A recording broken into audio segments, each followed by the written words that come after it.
ആൾ ഫെയിൻ്റായി വീണപ്പോൾ ഞാൻ അങ്ങനെ കാറിൽ കയറ്റിയിട്ട് പോകുന്ന സമയത്ത് സദഖത്തുള്ള സാർ പറഞ്ഞു, എൻ്റെ പേരിൽ നിങ്ങൾ ആൾക്കാരെ കൂട്ടുകയാണെന്നുണ്ടെങ്കിൽ എന്തായാലും തൂക്കും എന്ന് പറഞ്ഞിട്ട്. അപ്പോൾ എന്തിനാണ് സാർ എന്ന് പറയുന്നത്? അപ്പോൾ എൻ്റെ ഈ ഷോൾഡറിൽ ആൾ ഒരൊറ്റടി അങ്ങോട്ട് അടിച്ചു. എന്നെ അടിച്ചു കൈകൊണ്ട്. അപ്പോൾ SI സാർ പറഞ്ഞു ഒന്ന് ഒതുങ്ങ് സദഖത്തുള്ള എന്ന് പറഞ്ഞപ്പോൾ ആൾ കുറച്ചൊന്ന് കാമായി. പിന്നെ ഞങ്ങൾ ചെന്ന് റിലീഫ് ഹോസ്പിറ്റലിൽ ഇറങ്ങിയപ്പോൾ ഈ സദഖത്തുള്ള സാർ അങ്ങനെ നോർമലായിട്ട് കാഷ്വലായിട്ട് നടന്ന് അങ്ങനെ ഗേറ്റിന് അങ്ങോട്ടേക്ക് പോയി. ഞാൻ ബ്രദറിനെ എടുത്ത് കാഷ്വാലിറ്റിയിലേക്ക് പോയി. പാർക്കിങ്ങിന്റെ പേരിലാണ് കൊണ്ടോട്ടിയിൽ ഇന്നലെ നൗഫൽ എന്ന യുവാവും അതുപോലെ തന്നെ സദഖത്തുള്ള എന്ന സിവിൽ പോലീസ് ഓഫീസറും തമ്മിൽ വലിയ മൽപ്പിടുത്തം ഉണ്ടായത്. ആ യാത്രയിൽ ഉണ്ടായിരുന്ന നൗഫലിന്റെ സഹോദരി മുഹ്സിന എന്നോടൊപ്പം ഉണ്ട്. എന്താ ഇന്നലെ കൊണ്ടോട്ടി സംഭവിച്ചത്? ഇന്നലെ സംഭവിച്ചത് എന്താ വെച്ചാൽ, എൻ്റെ സിസ്റ്ററിലോനെ ഡോക്ടറെ കാണിച്ചിട്ട് ഞങ്ങൾ തിരിച്ചു പോകുന്ന വഴി വീട്ടിലേക്ക് ഫുഡ് വാങ്ങിക്കാൻ വേണ്ടി വീട്ടിൽ നിന്ന് വിളി വന്നു. അങ്ങനെ ആ ഫുഡ് വാങ്ങിക്കാൻ വേണ്ടി ഞങ്ങൾ വണ്ടി സൈഡാക്കി. ബഷീർ കുൾബാറിൻ്റെ ഫ്രണ്ടിൽ വണ്ടി സൈഡാക്കിയ സമയത്ത് അവിടുത്തെ സെക്യൂരിറ്റി പറഞ്ഞു വേറെ വണ്ടി എടുക്കുന്നുണ്ട്, അവിടെ നിന്ന് ഒരു ടൊയോട്ടയുടെ വണ്ടി എടുക്കുന്നുണ്ട്, അപ്പോൾ നിങ്ങൾ കുറച്ചൊന്ന് ഫ്രണ്ടിലേക്ക് വെക്കുമെന്ന് പറഞ്ഞു. അപ്പോൾ ഞങ്ങളത് വെയിറ്റ് ചെയ്ത് നിൽക്കുമ്പോൾ ഈ വണ്ടി എടുക്കുന്നുണ്ട്. ആ വണ്ടി എടുത്ത് ആ ഗ്യാപ്പിൽ തന്നെ വേറൊരു റെഡ് സ്വിഫ്റ്റ് അങ്ങോട്ട് റോങ് സൈഡ് കയറിയ സമയത്ത് അവിടെ ഒരു ബ്ലോക്ക് വന്നു. അപ്പോൾ ഈ റെഡ് സ്വിഫ്റ്റ് കണ്ടപ്പോൾ വീണ്ടും എൻ്റെ ബ്രദർ കുറച്ചും കൂടെ ഫ്രണ്ടിലേക്ക് നിൽക്കുന്നുണ്ട്. ഇയാളടുത്ത് ചോദിച്ചു, നിങ്ങൾ എങ്ങോട്ടാണ്, യു ടേൺ എടുക്കുകയാണോ അതോ ഈ പാർക്കിങ്ങിലേക്ക് വരികയാണോ എന്ന് ചോദിക്കുന്നുണ്ട്. ആളൊന്നും റിപ്ലൈ തരാഞ്ഞപ്പോൾ ആൾ കുറച്ചുകൂടെ ഫ്രണ്ടിലേക്ക് വെച്ചു.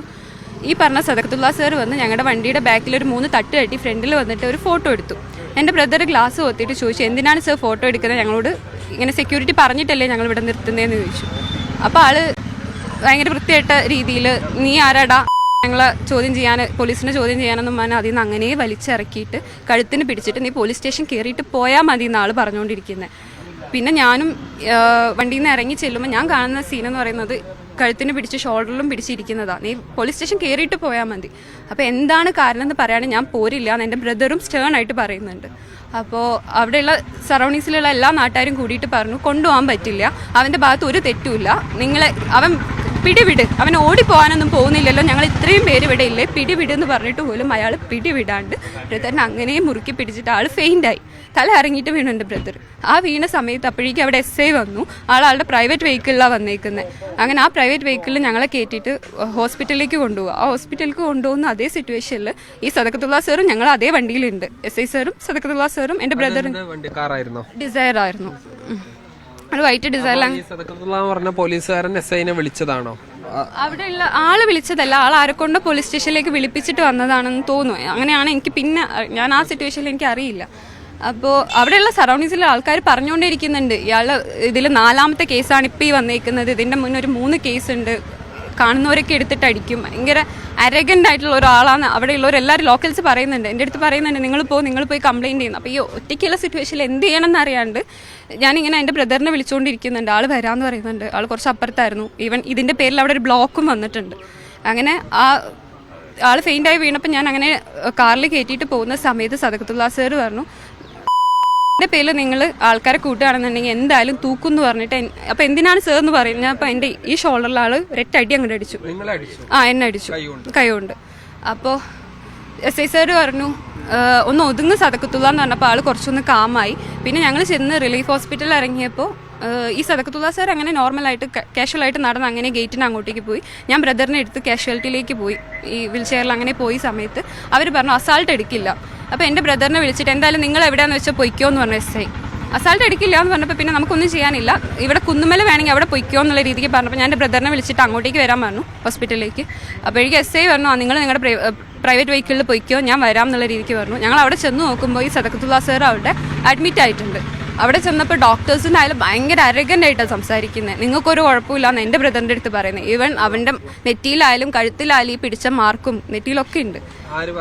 ഡോക്ടർ, അവിടെയുള്ള ഡോക്ടർ, ആള് ഭയങ്കര അരഗൻ്റ് ആയിട്ടാണ് സംസാരിക്കുന്നത്. പിന്നെ ഞങ്ങൾ അവിടുന്ന് വേറെ എവിടേക്കെങ്കിലും ഷിഫ്റ്റ് ചെയ്യാൻ നോക്കുമ്പോഴേക്കാണ് അവിടെ പോലീസുകാർ വന്നു. CI അവിടെ മൊത്തത്തിൽ ഞങ്ങൾ സറൗണ്ട് ചെയ്തു, ഞങ്ങൾ ലോക്കായ പോലായി. പിന്നെ CI സാർ വന്നിട്ട് അങ്ങനെ എൻ്റെ ബ്രദറിനെ എടുത്തുകൊണ്ട് പോവുകയാണ് ചെയ്തത്. ഇതിന് ശേഷമാണ് ഞാൻ തന്നെ എൻ്റെ ഡോക്ടറെ കാണിച്ചിട്ട് അതിനുള്ള മെഡിക്കേഷൻസും കാര്യങ്ങളും എനിക്ക് എടുക്കാൻ പറ്റിയത്. ഇതിലിപ്പോൾ 2 വകുപ്പുകൾ. ഒന്ന് പോലീസിന്റെ കൃത്യനിർവഹണം തടസ്സപ്പെടുത്തി പോലീസിനെ മർദ്ദിച്ചു എന്നുള്ള ജാമ്യമില്ലാ വകുപ്പ് പ്രകാരമാണ് കേസ് എടുത്തിരിക്കുന്നത്. ഇനി നിങ്ങളുടെ ഒരു നിയമ നടപടി എന്താണ്? എന്നെ ആൾ അസാൾട്ട് ചെയ്തു. ഞാൻ ഇവരെ വിശ്വസിച്ച് അവരുടെ പ്രൈവറ്റ് വെഹിക്കിളിൽ കയറുമ്പോൾ എന്നെ അവർ അസാൾട്ട് ചെയ്തു. ആ രീതിക്ക് ഞാൻ കേസ് കൊടുത്തിട്ടുണ്ട്. പിന്നെ എൻ്റെ ബ്രദർ തെറ്റ് ചെയ്തതായിട്ട് എനിക്ക് തോന്നിയിട്ടില്ല. അവിടെ CCTV ദൃശ്യങ്ങളും ഉണ്ട്, അതിൽ വിസിബിൾ ആണ്. അപ്പോൾ ആളുടെ അടുത്ത് നമുക്ക് ചോദിച്ചൂടെ, നമ്മളെ സെർവ് ചെയ്യേണ്ട ആൾക്കാരല്ലേ ഇവർ, നമുക്ക് ചോദിച്ചൂടെ എന്താണ് സർ എന്താണ് കാര്യം എന്ന് ചോദിച്ചാൽ അവർക്ക് മാന്യമായിട്ട് മറുപടി പറയാം. ഇതായിരുന്നു പ്രശ്നം എന്ന്. അങ്ങനെയാണെങ്കിൽ നമ്മൾ ആക്സെപ്റ്റ് ചെയ്യും. നമ്മുടെ അടുത്ത് പ്രശ്നങ്ങൾ ഉണ്ടെങ്കിൽ നമ്മൾ ആക്സെപ്റ്റ് ചെയ്യും. അതിന് ഇത്രയും തെറികൾ വിളിച്ച് ഇത്രയും അസാൾട്ടായിട്ട് ആളെ അബ്യൂസീവായിട്ട് വിളിക്കേണ്ടല്ലോ. മാന്യമായിട്ട് നീ വാ എന്ന് വിളിച്ച് പറഞ്ഞാൽ ആരായാലും കൂടെ പോവില്ലേ, എന്താണ് കാര്യം എന്ന് പറഞ്ഞ് ഡിസ്കസ് ചെയ്ത് പോരാ. പക്ഷേ ഇത് മാന്യമല്ലാണ്ട് കഴുത്തിന് പിടിച്ച് ഇറക്കിയിട്ടൊക്കെ ചെയ്യാന്ന് പറയുമ്പോൾ നമ്മൾ ഒരു ഫാമിലി മെമ്പർ എന്നുള്ള രീതിക്ക് കണ്ടു നിൽക്കുമ്പോൾ സഹിക്കാൻ പറ്റുന്നതിൽ അപ്പുറമാണ്.